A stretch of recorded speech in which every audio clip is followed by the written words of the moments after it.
फदील अहमद साहब, आपका बहुत बहुत खैर मकदम है, इस्तकबाल है। फदील अहमद साहब हमारे सीनियर पॉलिटिकल एनालिस्ट हैं और फदील अहमद साहब बड़ी सटीक गुफ्तगू करते हैं। वो नेशनल और इंटरनेशनल जो पॉलिटिक्स है उस पर बड़ी गहरी नजर रखते हैं और उनकी बातों से भी अंदाजा होगा। मैं कुछ अपडेट दे रहा था फदील साहब, मैं जो बातें कर रहा था और खास तौर से मैं थोड़ा से और अमेरिका के कैलिफोर्निया प्रांत के लॉस एंजलिस में बीते 5 दिनों से आग लगी हुई है। जुमा तक आग ने 12,300 से ज्यादा इमारतों को तबाह कर दिया। अब तक कम से कम 11 लोगों की जान गई, हालांकि और जाने गई हैं। मृतकों की तादाद ज्यादा भी हो सकती है। अधिकारियों ने कहा है कि जब प्रभावित इलाकों में पहुंचना संभव होगा तभी असली, ये देखिए बहुत बड़ी बात कर रहे हैं, तभी असली मृतकों की संख्या का पता चल पाएगा कि कितने लोग इसमें मारे गए। यह आग इस क्षेत्र के इतिहास की सबसे भयानक आग में से एक मानी जा रही। इस आग में अब तक अरबों डॉलर की संपत्ति, कल तो किसी ने बताया था तकरीबन 60 मिलियन, बल्कि किसी ने तो कहा था 150 मिलियन जो है, ये इतना बड़ा नुकसान। और ईरान ने पेशकश की है, हॉलीवुड जलकर राख हो गया है। मैं समझता हूं कि ये बहुत बड़ी बात है। इसके अलावा एक और डेवलपमेंट है, मैं बीच में उस पर चर्चा करता रहूंगा। मैं फदील साहब से चाहूंगा कि वो अगर कुछ अपडेट कर दें। फदील साहब, क्या क्या अपडेट करेंगे आप इस सिलसिले में, थोड़ा सा अगर कुछ और? फदील अहमद साहब, इतनी बड़ी सुपर पावर जिसके पास दुनिया की हर चीज है और वो आग पे कंट्रोल नहीं कर पा रहा है, ये बड़ी मतलब फिक्र वाली बात है। आखिर इसके पीछे कोई कॉन्स्पिरेसी तो नहीं है? लीडरशिप की कोई कॉन्स्पिरेसी तो नहीं है? आखिर क्यों नहीं? वहां के मैं एक न्यूज चैनल पर वहां के लोकल आदमी का इंटरव्यू सुन रहा था कि उसने कहा कि मैंने सिर्फ 2 जहाज को देखा है पानी से पानी डालते हुए, जबकि 35-40 जहाज उसके पास है पानी डालने वाले। तो ये, और उसके नीचे से गैस पाइपलाइन गई हुई है। मुझे एक बात नहीं समझ में आ रही कि दुनिया को आग बुझाने वाला आज अपनी आग क्यों नहीं बुझा पा रहा है और कोई कंट्रोल नहीं है। और सबसे बड़ी बात यह है कि वहां की सरकार इस पे संजीदा नहीं है।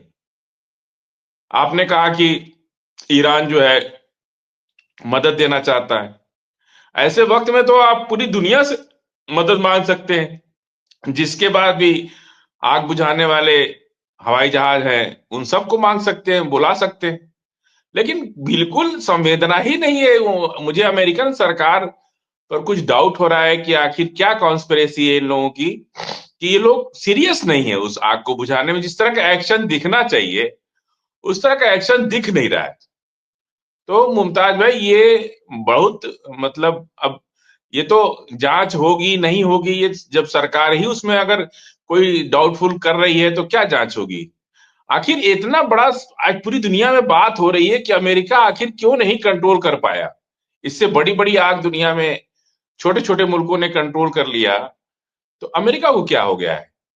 क्या वहां की लीडरशिप का कुछ इंटरनल क्राइसिस है जिसको चलते इलेक्शन का हो सकता है कि इलेक्शन का भी मनभेद और मतभेद होता है ना? राजनीति में कहा जाता है कि मनभेद और मतभेद दोनों का अलग अलग रिएक्शन होता है। अब मनभेद है तो उसकी खामियाजा भी पब्लिक को उठाना पड़ता है, और मतभेद है तो उसका भी खामियाजा पब्लिक को उठाना पड़ता है। नेता का तो कुछ नुकसान होता नहीं कहीं भी। तो ये बहुत बड़ी त्रासदी है। आम आदमी, चाहे अमेरिका का हो, चाहे ईरान का हो, चाहे भारत का हो, वो कहीं कुछ भी उसका कोई कसूर नहीं होता है। कसूर लीडरशिप का होता है। लीडरशिप लोगों को मरवाती है अपने ईगो और अहंकार के चलते। आम आदमी को मरने के लिए छोड़ देती है। कोई सलूशन नहीं, ये लोग सीरियसली कोई सलूशन नहीं निकालते कि ठीक है कुछ और मर जाएंगे तो बड़ी खबर बनेगी, बड़ी बात होगी। तो मुझे लग रहा है कि पहली बार मुझे ऐसा दिखा कि इतना बड़ा सुपर पावर अमेरिका, और आग बुझाने में कोई इंटरेस्ट उसका नहीं है। 2 हवाई जहाज हल्के हल्के काम कर रहे हैं, ज्यादा फास्ट एक्शन नहीं हो रहा है। जिस तरह का एक्शन होना चाहिए उस तरह का एक्शन नहीं है। इसके पीछे कोई बहुत बड़ा राज है मुमताज भाई। अभी वो राज थोड़े दिन बाद खुल के आएगा, और जरूर आएगा, ऐसी बात नहीं है। दुनिया हैरान है, पूरी दुनिया हैरान है कि दुनिया की आग बुझाने वाला आखिर क्यों खामोश है, क्यों नहीं आग बुझा पा रहा है। आग ही तो है, क्यों नहीं बुझा पा रहे। जी मुमताज भाई।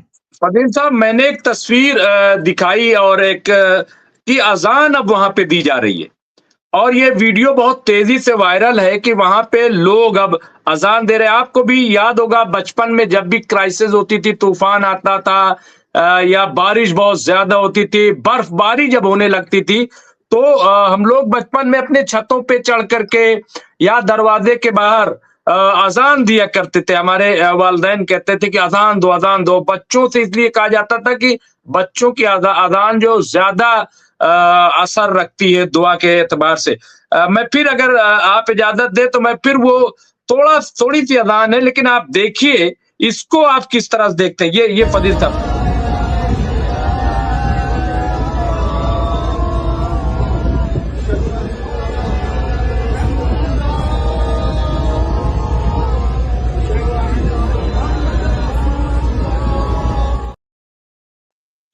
इसको फदील साहब आप किस तरह देखते हैं? ये जो मतलब इसमें कैप्शन लिखा गया कि जब तमाम ताकतें थक गई तो आखिर में उस सुपर पावर को ही याद किया गया। हम कोई तंज नहीं करना चाहते, हम किसी किस्म का दावा नहीं करना चाहते, लेकिन मैं अपना खुद एक्सपीरियंस बता रहा हूं कि बचपन में ऐसा होता है। कैसे आप देखते हैं फदील साहब इस अमल को?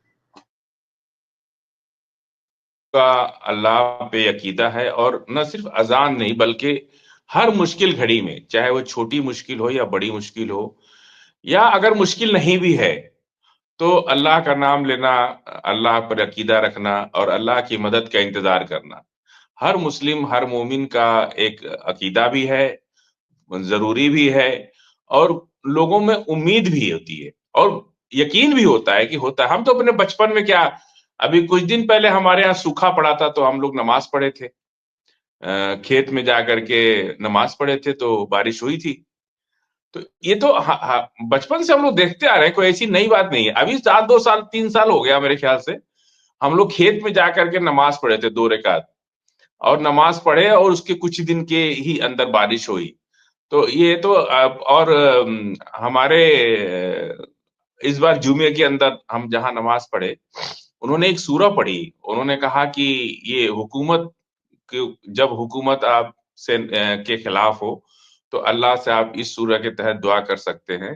तो अच्छी हजरत सुलेमान अलैहिस्सलाम की उन्होंने कहानी सुनाई, और उनका तख्त जो है, मतलब दुनिया की बेहतरीन हुकूमतों में से उनका नाम होता है। तो अल्लाह के और कुरान के, दुनिया में सभी लोग मानते हैं इस बात को, सब तो अल्लाह के ही बंदे हैं ना, कोई ऐसा नहीं है उसको कोई किसी नाम से बुलाता है कोई। देखिए मंजिल सबकी एक है, रास्ते अलग अलग है, बस जाना खुदा के पास ही है सबको, और खुदा तक ही पहुंचना सबकी सबकी मंजिल है। चाहे कोई किसी रास्ते से पहुंचे, कोई चर्च के रास्ते से पहुंचे, कोई मंदिर के रास्ते से पहुंचे, कोई मस्जिद के रास्ते से पहुंचे, तरीका अलग अलग है, लेकिन मंजिल सबकी एक है, खुदा के पास जाना, या खुदा से मदद मांगना, या खुदा की रहमत का इंतजार करना, या खुदा की रहमत पर यकीन रखना, और ये इंतजार करना कि अल्लाह की मदद जरूर, मैं तो करता हूं, और हर मुसलमान दुनिया का अल्लाह की जात से यकीन रखता है कि हम परेशानी के वक्त में अल्लाह की मदद आएगी, और आती भी है। इसीलिए दुनिया का कोई मुसलमान जल्दी टूटता नहीं, क्योंकि उसे पता है कि हम मुश्किल में रहेंगे तो अल्लाह की मदद आएगी।